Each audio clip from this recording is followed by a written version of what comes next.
بسم الله الرحمن الرحيم. أبناء الطلبة, we will start the discussion of the diarrheal disease, lectures of the diarrheal disease in children. We will start here from the slide. We start with the terminology and definition.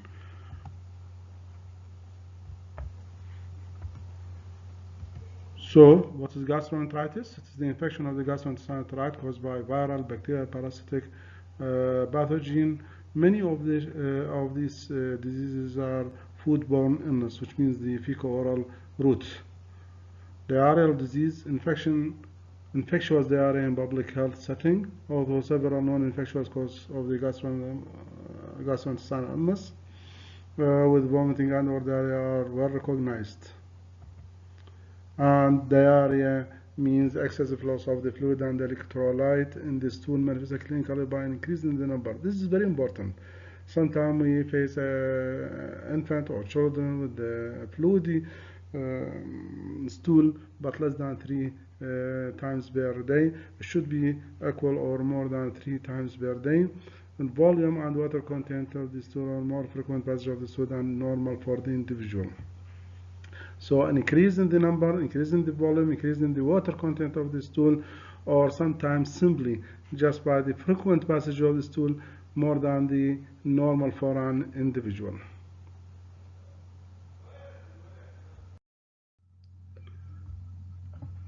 Regarding the epidemiology,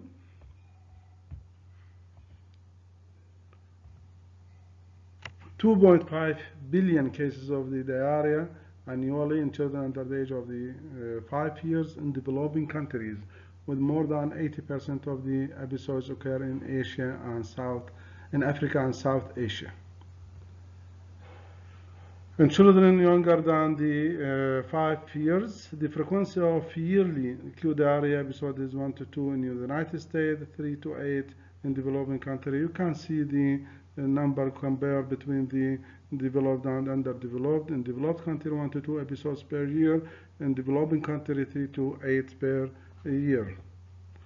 And actually, it is responsible for more than 18%, about 18% of the childhood death, with estimated number of 1.5 million. It is a major factor in the childhood malnutrition, leading to the marasmus, kwashiorkor. Also, it has an impact on the psychomotor and cognitive development of the young children, because the diarrhea is more common in the early childhood, which is the period of the development of the brain. It is generally separated by the fecal-oral route through the contaminated food, drinking water, direct person-to-person contact. Risk factor: failure to breastfeed, impaired immunity, malnutrition, lack of food hygiene, poor weaning practice, lack of significant clean water, inadequate sanitation, poor personal domestic hygiene. As you see, most of the factors are simply controlled just by the follow the strict cleaning of the food and waters and individual sanitation. Vitamin A and zinc deficiency also increase the risk for the death of diarrhea. Etiology: it could be infectious. Any type of infections could be direct or indirect. Direct means by the virus, bacteria, protozoa, or indirect by the toxin from the food bodies, for example, Staph aureus, or parenteral diarrhea. Parenteral diarrhea means diarrhea outside the gastrointestinal tract, for example, the common UTI, but any infection elsewhere might lead to the might present with diarrhea, for example, meningitis, pneumonia, otitis media, even tonsillitis.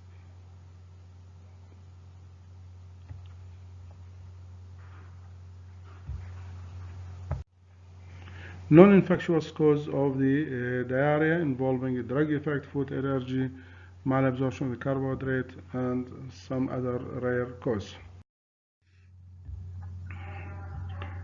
Regarding the pathophysiology, there are 3 mechanisms. Could be either secretory diarrhea or invasive diarrhea, or invasive is either inflammatory or non-inflammatory, or osmotic diarrhea. Clinically, the patient presents with diarrhea, vomiting, fever, anorexia, abdominal cramps. Complete history and physical examination always must be performed. Every patient with present with diarrhea and vomiting with diarrhea disease should have a thorough history and examination. And we will see what important point in the history should be concentrated on, what important the exam should be also concentrated in. Viruses are the common cause for the gastroenteritis worldwide, and viral infection usually characterized by low-grade fever and watery diarrhea without blood. Bacterial infection, on the other hand, with the high-grade temperature, fever, there is a possibility of the blood and the mucus with the stool. Clinically, we divide into three types, divided diarrhea, either acute water diarrhea, acute blood diarrhea, or persistent diarrhea. Acute water diarrhea, when the diarrhea lasted less than 5 to 7 days. Acute blood diarrhea is acute diarrhea with visible blood, also less than 14 days. Persistent diarrhea, it is a diarrhea more than 14 days with or without blood. Why taking 14 days, 2 weeks? This is because the mortality rate seems to be increased much more after the 2 weeks diarrhea. That is why it is the cutoff point between the acute and the chronic diarrhea.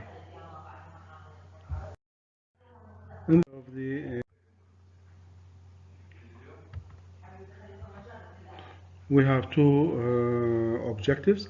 The first objective is to determine the type of the diarrhea, whether it is acute or chronic, or acute water, acute blood, or persistent diarrhea. This is important. Why? Because the treatment is different. The acute water diarrhea, the mainstay treatment is the fluid therapy only. Acute blood diarrhea is antibiotic. Persistent diarrhea, nutritional therapy. And the other objective of the assessment is the assess the degree of and the assessment of the degree of dehydration. We have to take a thorough history, contact with similar symptoms, recent travel. These are the points important in the clinical history. Can we divide diarrhea into viral and bacterial, and can determine clinical whether it is viral or bacterial? We can't say with 100% this is a viral bacteria, but there are certain points in favor of the viral bacteria. For example, viral usually it is less than 2 years.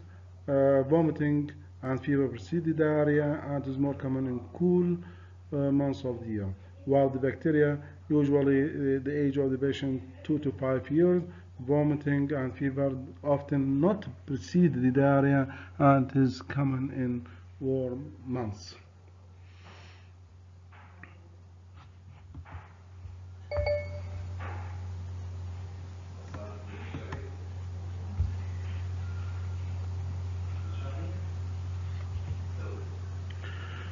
Also, to determine the immunization state, especially the measles, because measles, in the last 3 months, might be associated with an increased severity of the morbidity and mortality بالحقيقة of the diarrhea, because it has an system. Physical examination, we have to determine the nutritional status. We look for the sign of marasmic kwashiorkor, also the signs of the vitamin and mineral deficiency, anemia, diagnosis of any concurrent illness, for example, patient pneumonia, otitis media, tonsillitis, etc., and assess dehydration. So on the assessment of dehydration,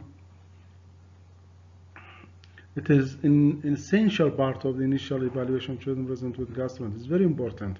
We can divide the patient into 4 groups: no dehydration, mild dehydration, moderate, or severe dehydration. No dehydration when the fluid loss less than 3%, 3 to 5% means the patient has mild dehydration, 6 to 9% means the patient has moderate dehydration, and severe dehydration implies more than 10% fluid deficit or patient present with shock state. This classification are similar to that adopted by WHO in 1995. no sign, which divide dehydration into three groups: no sign dehydration, some dehydration, severe dehydration. Actually, some dehydration, mild and moderate is combined in some dehydration. The first sign of the dehydration will not be evident until the patient lost 3 to 4% of the dehydration. 3 to 4% loss of the fluid, which means 3 to 4% dehydration. The first sign, clinical signs of dehydration will appear. What is the goal of the assessment? Any patient with diarrhea, we have to assess. This is in order to determine which patient need to send home, which patient need to give ORS, or which patient need to admit to the hospital for IV fluid.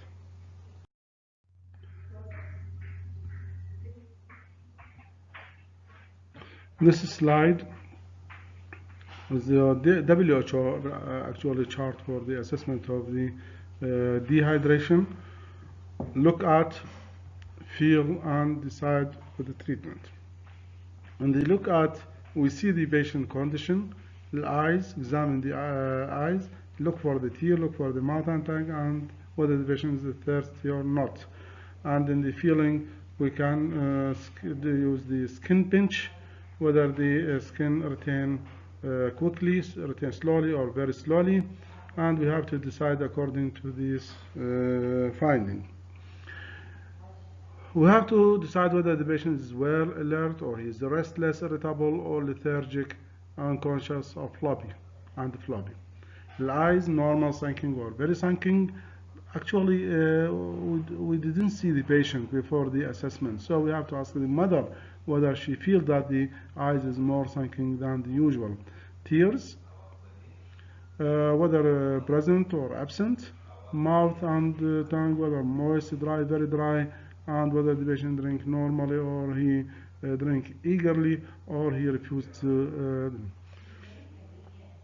If the patient is well alert, normal eyes, but tear is present, moist tongue, normal drinking, and the skin pinch retained quickly, he has no sign of dehydration.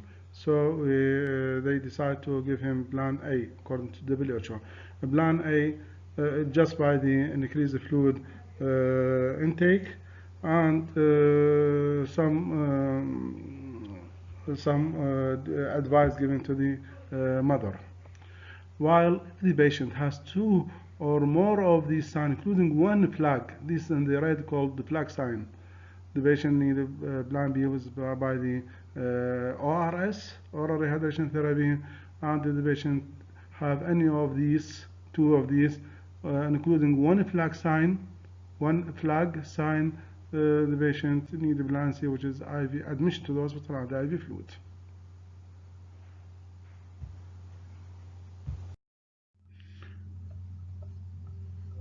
There are some slides, some videos about the skin turgor. I will send separately actually. This I will later on.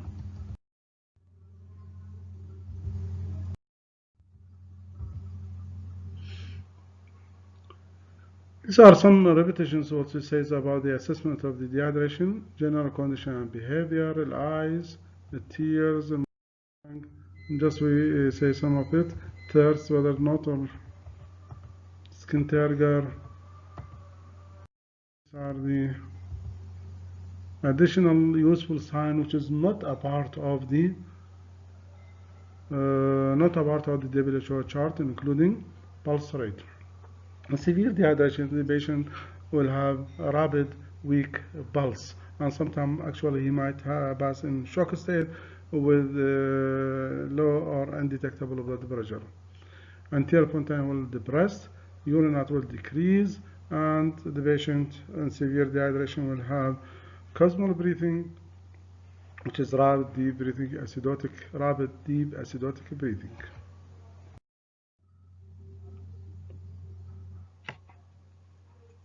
Assessment of the dehydration also might include this is not a part of the WHO chart, is the skin of lower arms and legs, whether it is warm and dry or cool. This is the signs of the severe dehydration. بالحقيقة, severe dehydration, cool and moist cyanosis, and the nail bed refilling time is more than 2 seconds. While he well hydrated, the skin will be warm and dry, the fingernail pink, and the nail bed refilling time less than 1 second.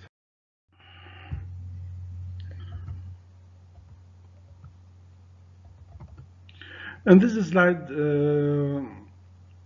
I will discuss, I will explain what is the meaning of 5%, 5 to 10%, or more than 10%. 5% means the loss of the fluid is 50 ml per kg. 5 to 10 means the loss of the fluid is 50 to 100, and severe dehydration means loss of more than 100 ml per kg. The majority of the patients with diarrhea present with no sign of dehydration, which means the loss of the fluid less than 5%, which means less than 50 ml per kg. Only 5 to 10% have some dehydration, and severe dehydration that is require the hospitalization only 1%. So all patients we see it in the hospital admitted for the diarrhea is fall within this 1% of the diarrhea that is require hospitalization. In the clinical assessment of the diarrhea, we need some time investigation. Investigation journals of limited value. Microscope examination looking for the blood and mucus, for the RBCs, for microorganisms. Stool culture sometimes might be needed, especially in outbreak and with suspected hemorrhagic syndrome. Serum electrolyte, blood urea, and bicarb also might be needed. In general, assessment of the dehydration should not be dependent on the laboratory investigation, but we have to depend on a clinical sign and symptom which are proven to be of high diagnostic. Now we come for the oral rehydration solution, which is very widely used for the treatment of the uncomplicated cases of the diarrhea with no dehydration or some dehydration. A study evaluating the mechanism of the intestinal solute transport have revealed that the absorption of the water in the gastrointestinal is a passive process that is dependent on the osmotic gradient created by the transcellular transport of the electrolyte and nutrient. Although there are ultimate mechanisms that is contribute to the absorption of the sodium in the electrolyte. It is the coupled transfer of the sodium and the glucose at the intestinal brush border that is responsible for the success of the ORS, which means that the ORS contains sodium, contains glucose, and each molecule of the sodium absorbed take with it 7 molecules of the water, which means the passive process, this passive process of the transport is the facilitate the absorptions of the water from the intestine. Subsequent clinical studies have confirmed the dramatic effect of the ORS had on decreasing mortality in acute diarrheal disease. Consequently, WHO and American Academy of Pediatrics have endorsed the implementation of the ORS worldwide. Actually, the ORS regarded as revolution in the treatment of the acute diarrhea. It has saved the life, correct dehydrations, and especially it is useful in the developing countries. Actually, it is required more than 30 years for its development, and first tried, I think, in Bangladesh. Composition here, you can see in gram per liter and millimole, mechanisms, limitations. Limitation, actually, the mother or the family in general need the patient to be get rid of the diarrhea as rapid as possible. So when you give ORS, they think that the ORS will stop the diarrhea. This is not the fact. The fact, we give the ORS to replace the fluid and electrolyte and bicarb to correct the dehydration, to prevent dehydration, and sometimes actually because of the high osmolarity, diarrhea will increase. Diarrhea is increase. This limitation make the ORS is not acceptable by the mother who want to see the diarrhea getting better. This is the major limitation. So we need sometime to have modification. Modifications is by reduced osmolarity. As I said, osmolarity is high, leading to the increase in the diarrhea. Reduce the osmolarity glucose-based ORS solution, and serial use of the cereal-based ORS solution.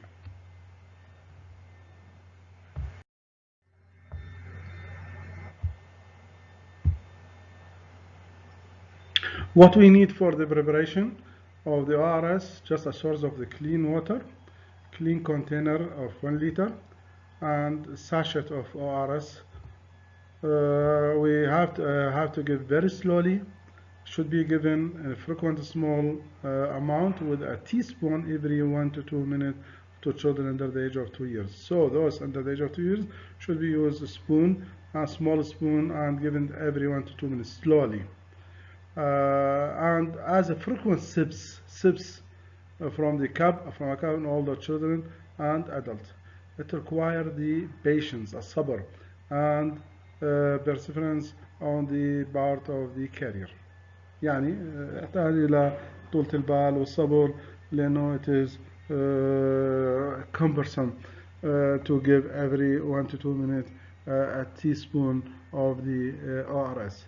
But this is slowly administration that is very important for the successful oral rehydration therapy.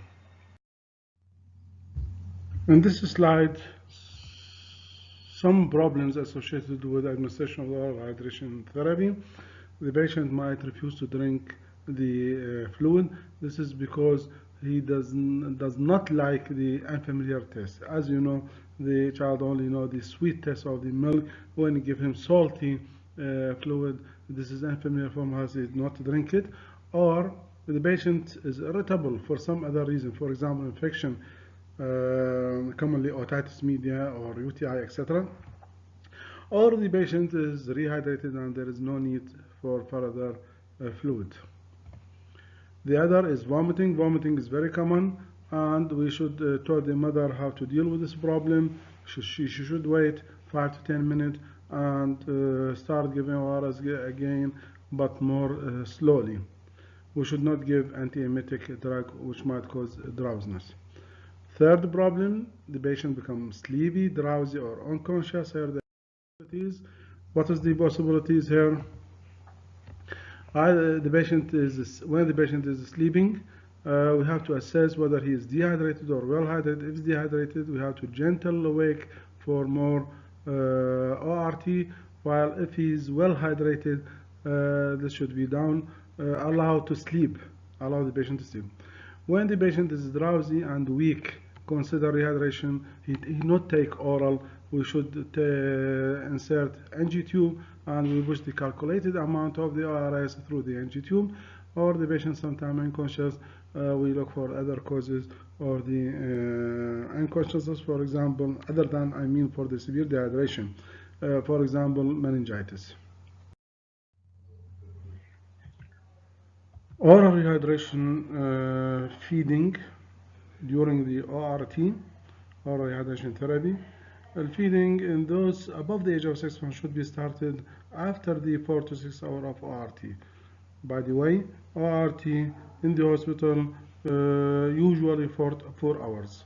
Here we say the 4 to 6 hours. After that, we should start the feeding.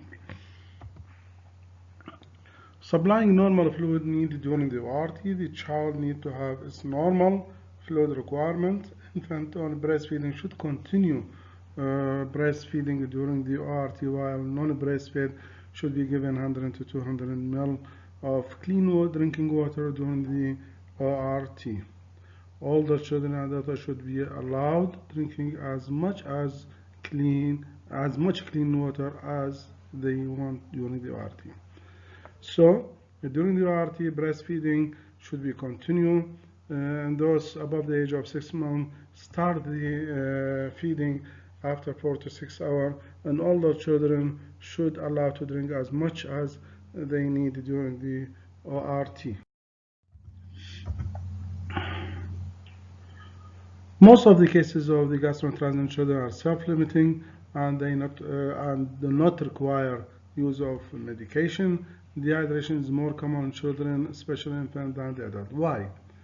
يمكن هواي من عندنا يسوون بس يعني الادلت هم يستخدم diarrhea لكن قليل يستخدم dehydration. So there are reasons. What is the reason that children is more liable for dehydration than the adult? This is because of the greater basal fluid and electrolyte requirement per kg. The fluid and electrolyte exchange are proportionally greater. Renal function is less well developed.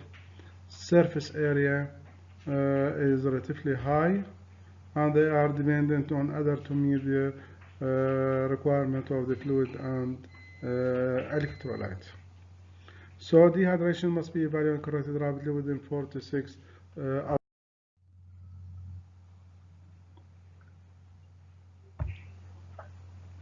The initial step in the management of the patient with acute diarrhea should be started in the home. The parents should take their responsibility by giving the patient more fluid. ORS is available for the treatment of the diarrhea even at home. Also, producing a homemade solution with appropriate concentration of glucose sodium is possible, but serious errors can result and leading to the important complication.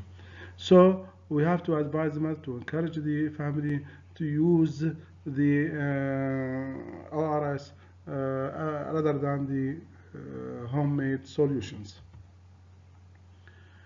The ORS has benefits,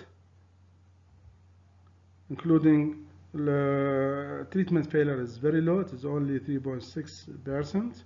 Low cost, low iatrogenic hypo or hypernatremia, and elimination of the need for the IV fluid, and in turn there is elimination for the need of hospitalization.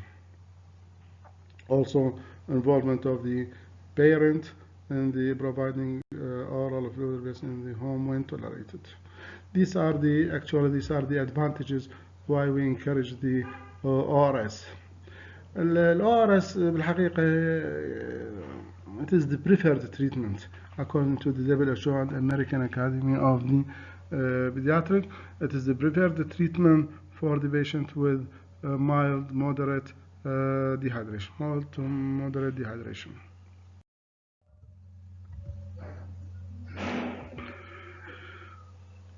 احنا حكينا على الكومن حكينا على الهوم-made fluid يعني combination of the salts and the water which is unsafe. Again, a common household beverage المشروبات المنزلية الفروت جوز السبورت درينك التي and salt drink should be avoided in the management of the acute gastroenteritis. The treatment of the gastro should include two phases: rehydration and maintenance. Rapid re-alimentation, which means the patient should take age-appropriate and restricted diet as soon as possible. For more than 15 years, physicians have recognized the importance of early introduction of age-appropriate diet compared with the outdated practice of the bowel rest. شنو يعني هذا؟ يعني سابقا كان الأطباء يقولون إنه البيشنت should not take any food while he has diarrhea in order to rest the bowel. This is not correct. شافوا إنه كل ما ندي إحنا الفلويد diet early كل ما يكون more chance for the early recovery and less chance for the need of the hospitalization. Breastfeeding should continue during both the rehydration and maintenance phase. The diet should be advanced as tolerated to compensate the loss of the caloric intake during the acute illness. And whether there is a need for no need for the lactose free formula, this is also a dilemma. بالحقيقة in patient with diarrhea there is a chance for the destruction of the intestinal mucosa, and as you know the cells that produce the lactase enzyme is in the intestinal mucosa. So if it is destructed there is lactase deficiency with what's called secondary lactase deficiency, and this will lead to the malabsorption of the lactose in the intestinal lumen will act as an actively osmotic substance due to osmotic diarrhea. What is the role? This destruction in the intestinal mucosa occur after 14 days in chronic diarrhea. That is why usually we limit our use for the lactose-free formula to the chronic diarrhea. Some studies says that is the use of the lactose-free formula in the acute diarrhea is also of benefit. It is decrease the volume of the stool, decrease the fluidity of the stool, decrease the rate of hospitalization. But as a general rule, lactose-free formula should be used in patients with a chronic.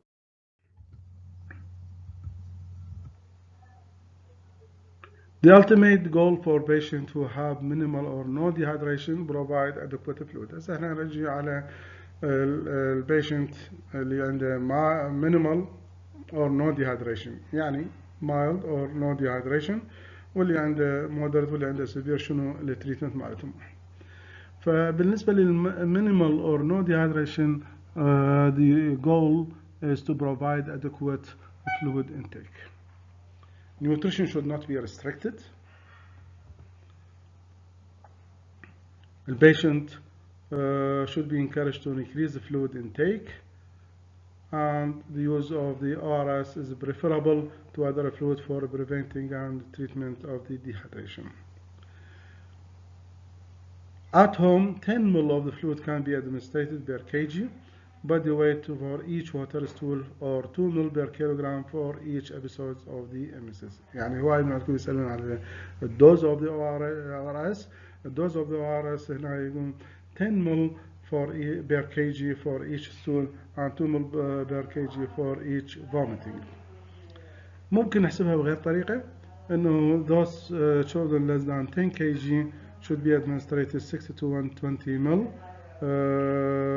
of ORS for each episode of the vomiting or diarrheal stool, and those weighing more than 10 can be given 120 to 240 ml. So there are two methods for the calculation of the ORS given for those patients.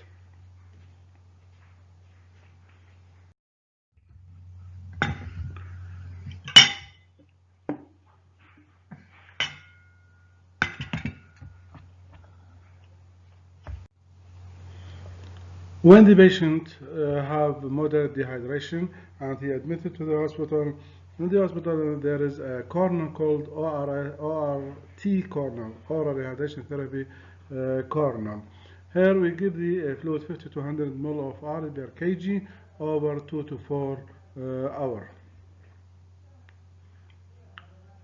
By using teaspoons, syringe, medicine dropper, small volumes should be offered initial and increase gradual as tolerated. So we should start with a small amount of the fluid of ORS and increase as tolerated. If the child appears to want more than the estimated amount, more can be offered. So it is safe fluid.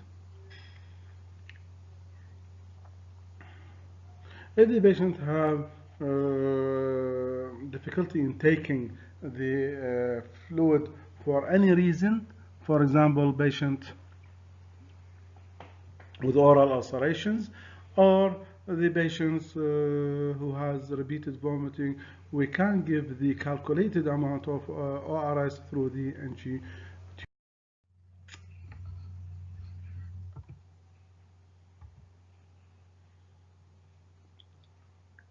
Hydration state، مو نخلي البيشنت نعطي الORS ونعوفه بالكورنر. So we should evaluate the hydration state on regular basis in the clinical setting and objectively assess the response to therapy and to evaluate the correction of the dehydration. يعني بنهاية ال 4 hours we have to reevaluate the patient. If the patient has good hydration state, we can send يعني no dehydration, well hydrated state, we can send the patient to the home. If the patient is still dehydrated, we can repeat the therapy. Upon return to home setting, caregiver must provided with and must understand fully the instruction containing specific indication promoting their return for re-evaluation and further medical care. What is meaning? Means when we discharge the patient from the corner, ORT corner, we have to tell the mother the instruction of the administration of the fluid and preparation of the ORS and how to give it to the patient. In addition, to consult the hospital if there is any problem occur, indication بالحقيقة for the re-evaluation. These are patient has repeated vomiting, start to pass many water stool, become very thirsty, does not pass urine or is eating, drinking poorly, has blood in the stool, or still have diarrhea after 3 more days. These are the indications to consult the hospital after discharging the patient from the corner of the ORT corner.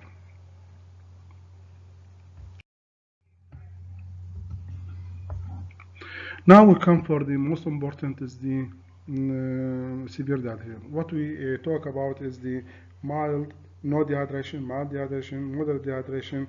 The treatment is either by the instruction of the family to increase the fluid or by giving the patient ORS. Now we come for the severe dehydration. Severe dehydration is very dangerous. The patient is in a risk of the shock state, hypovolemic shock. Rapid, weak, or absent radial pulse, unrecordable blood pressure, reduced consciousness or lethargy, cool, moist, etc. This means that the patient is at risk of death, actually.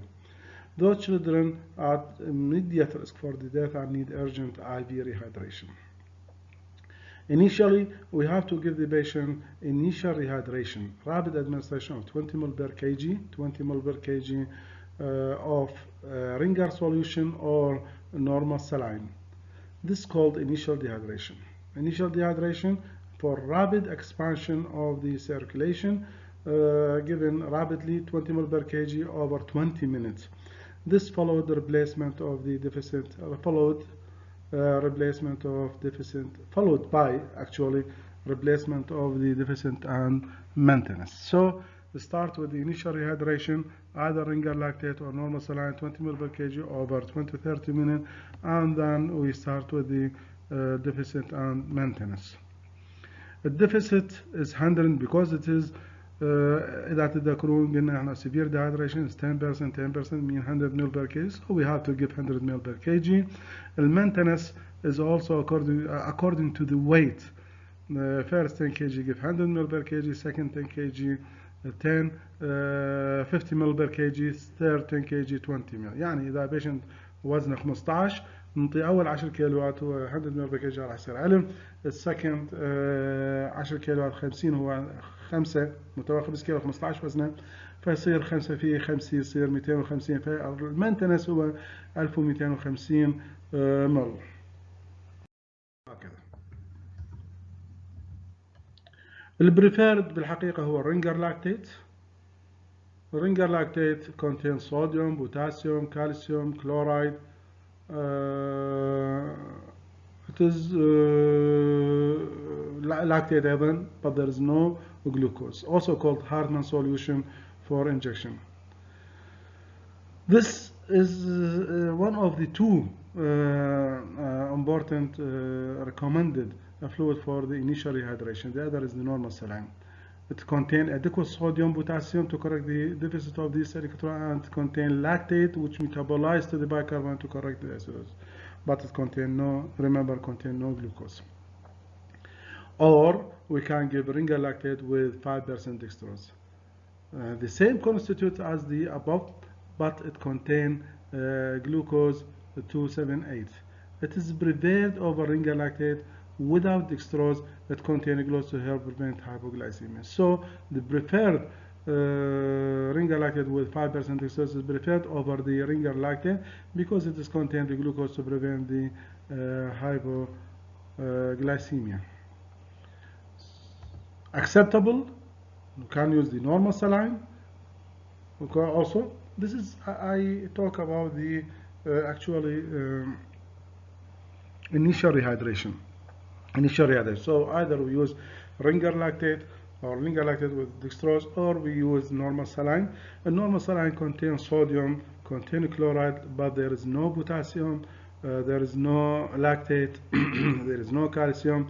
We can add potassium, we can add base to the normal saline. Not acceptable is the glucose water.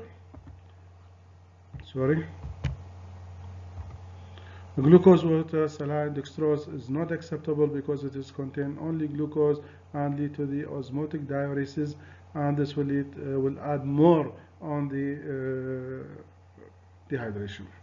So this fluid for the initial rehydration, the preferred, acceptable, not acceptable. Preferred is ringer lactate with 5% dextrose. Acceptable is normal saline, not acceptable is 5% dextrose. هو مطلوب طول أسئلة على الانيشال rehydration يقول لي glucose. This is for me, for most of the doctors, is a fatal mistake because it will make more patient dehydrated.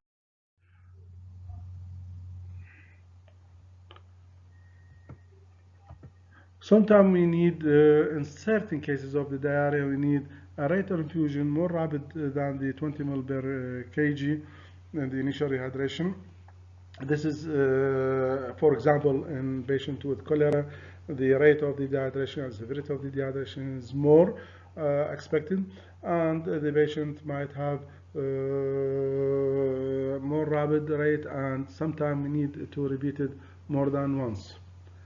And at the same time, we can give the patient ORS while he takes the fluid to supply him with base.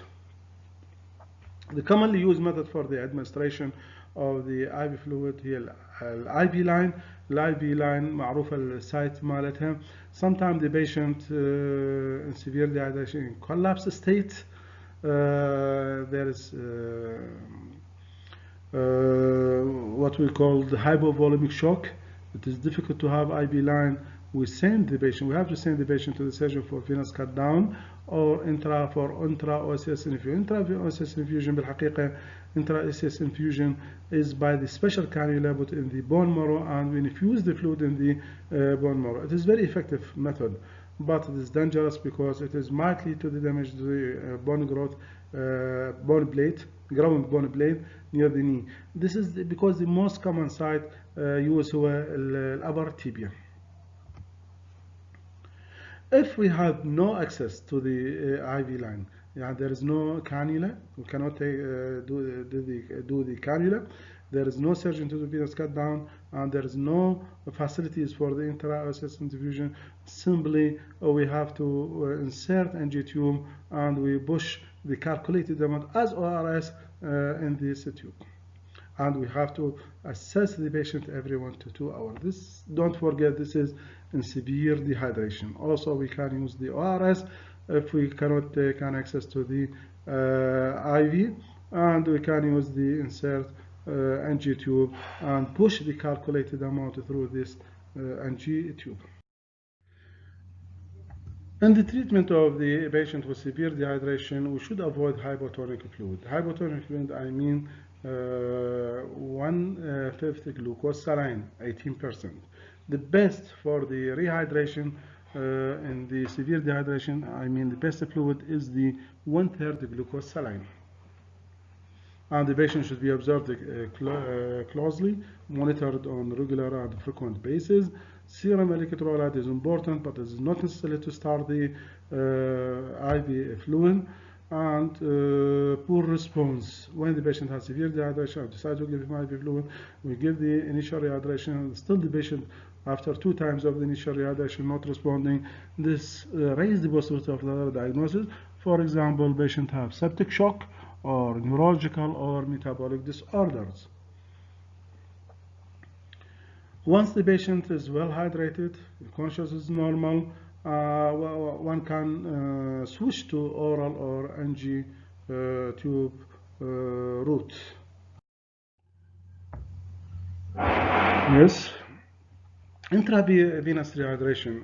احنا قلنا intravenous IV fluid is needed for severe dehydration. لكن IV fluid is also indicated in certain condition. For example, patient cannot tolerate ORS for whatever the cause, because of the severe vomiting or poor intake, or ORS increase the diarrhea because of the glucose intolerance, for example, or the patient start to have abdominal tension because the diarrhea is due to anti-motility drug. Patient, for example, given anti-motility drug codeine and loperamide and due to the intestinal obstruction, at that time we should give IV fluid. So IV fluid is not used only in patients with severe dehydration, but also in these three indications.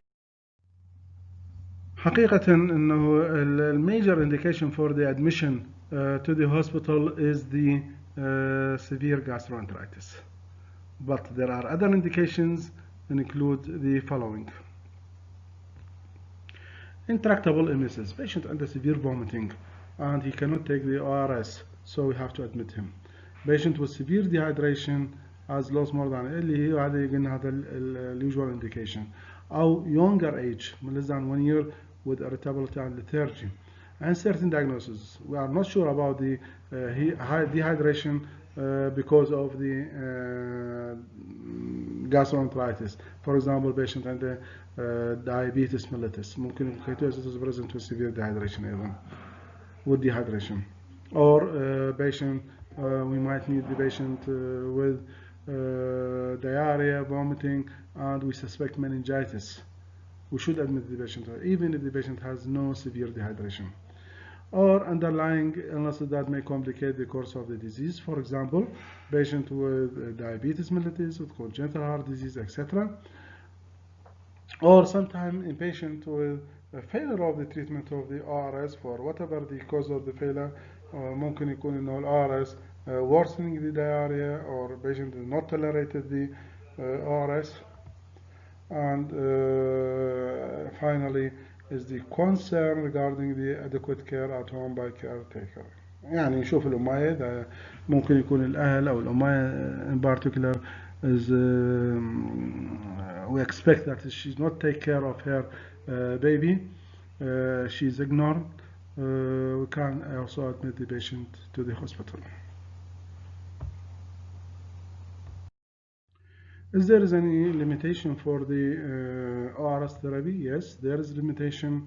There are several clinical settings in which oral radiation therapy is contracted. These include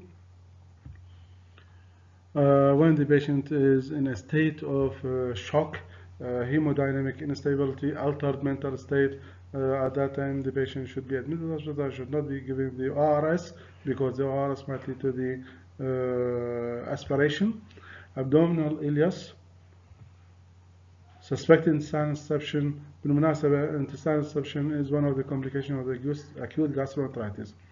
And if the patient has no dehydration, but we suspect the diarrheal fluid or stool output more than 10 ml per kg body weight per hour, the rate of the ORS treatment here is higher. However, ORS should be continued to be offered because the majority of the patient will respond well if the adequate fluid replacement is administered. If the patient develops vomiting, the family should be taught about the proper way for the administration, a small amount every few minutes, not more than 5 ml. Now we come for the important slide, pharmacological therapy. Antimicrobial agent, antibiotics should not be indicated in cases of uncomplicated or viral acute gastroenteritis, and many actually cause harm. So the antibiotic should not be given routinely in all patients with gastroenteritis, especially uncomplicated, bacterial, or viral. The majority of the cases here viral, more than 60-70% caused by the rotavirus.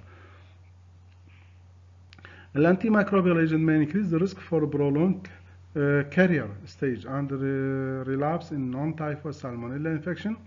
Furthermore, treating gastroenteritis due to the Shiga toxin producing E. coli with antibiotic may increase the risk for the hemolytic event. So it is not only without benefit, but also might create complication. complication مثل ما هنا موجودة هو prolonged the carrier state of non-typhoid salmonella and also increase the risk for the hemolytic syndrome in patients with E. coli. Indications, acute indications for the antibiotic in acute gastroenteritis. Acute gastroenteritis complicated by septicemia. In cases of the cholera, shigellosis, enteritis, giardiasis, and enteric fever, infant less than 3 months, this is maybe part of the sepsis, and infant with immune deficiency. These are the 4 indications for the antibiotic. وأكرر وأقول إنه الانتباهات should never be used routinely in patients with gastroenteritis, acute diarrhea. هواية من التريكس استخدمها بالامتحان، يعني يجيني طالب أقول له الكيس مالته diarrhea. What is the choice of the antibiotic? Which antibiotic you choose for the treatment? يبدأ يعدد لي الكلافران والسيفيترايكسون والفلاجيل وغير هذه. But all these are wrong. The proper answer is that I will not give the antibiotic because the majority is viral, and there are certain indications. The indications اللي هي هاي الأربع نقاط اللي حكينا عليها. Also من ضمن الفارماكولوجيكال ثيرابي هي الانتي-diarrheal drug. Anti-diarrheal drug is not recommended for routine use. It can be of 3 types. The anti-motility drug, loperamide, should not be used because might induce problem, poisoning, opiate-induced ileus, and WHO is not recommended before the age of 3 years. Anti-secretory drug, this is a new drug called racicodotril. This is a promising drug. التريد نيم هو الحقيقة الهيدراسيك and encephalininase inhibitor that decrease the intestinal secretion of water and liquor without effect on intestinal motility. The third is the adsorbent kaolin. This is because بالحقيقة just change the consistency of the diarrhea of the stool, consistency of the stool to give a false impression of the improvement. These 3 should not be used routinely. يمكن الوحيد اللي نقدر نستخدمه هو الانتي سكرتاري يستخدم إذا if the diarrhea present during the first 3 days, and result is promising actually. The other drug that can be used here is the antiemetic agent. بالحقيقة إنه desire to use the antiemetic agent in acute gastroenteritis جاية من ال need to prevent further dehydration and the need for the IV fluid and the need for the hospitalization. There are many drugs can be used ondansetron, promethazine, and metoclopramide. The most commonly used nowadays is the ondansetron. It is promising. It is available in the market as no vomit. Metoclopramide is very dangerous with promethazine because it might be associated with extrapyramidal side effect.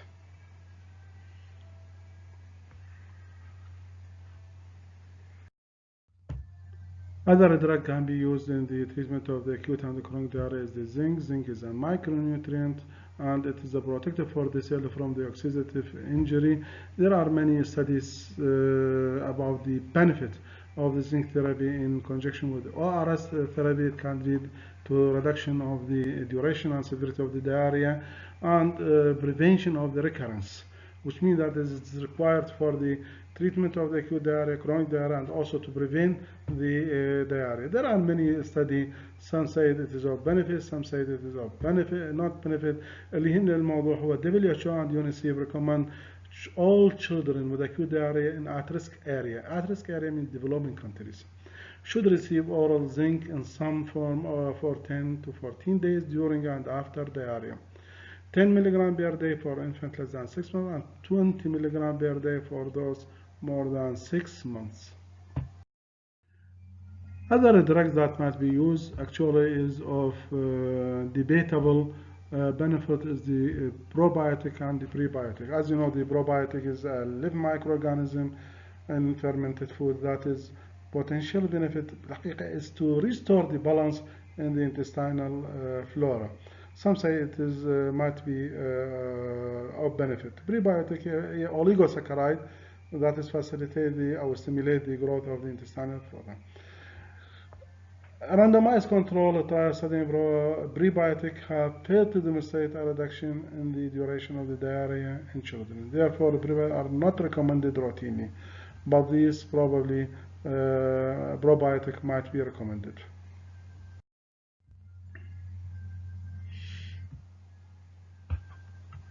Nutrition management is an important part. The nutrition in the management of the diarrhea.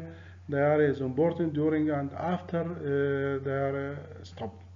During the diarrhea, breastfeeding should be continued and complementary food should be started 4 to 6 hours after ORT. Breastfeeding will help to reduce stool volume of ulceration needs for dehydration, duration of the diarrhea, and the risk of diarrhea worsening the child's nutritional status. These are the benefits of the breastfeeding in patients with the diarrhea.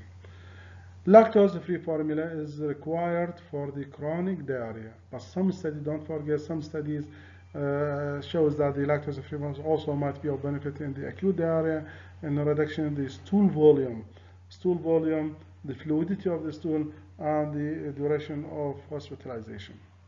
But routine use is not recommended in acute diarrhea. It is recommended in chronic diarrhea.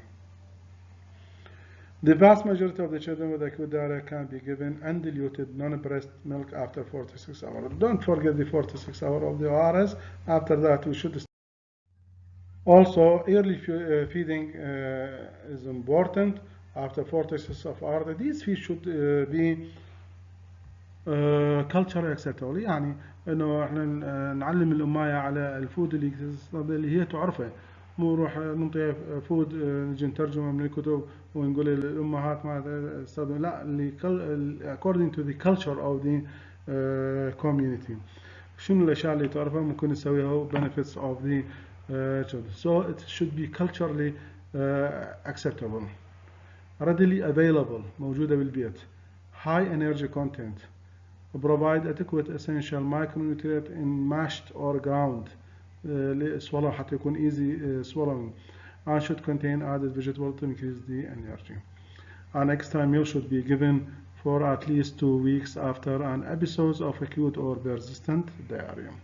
ورا ما يخلص من الدياريا يبقى أسبوعين يأخذ an extra meal to restore his basic nutrition. Thank you.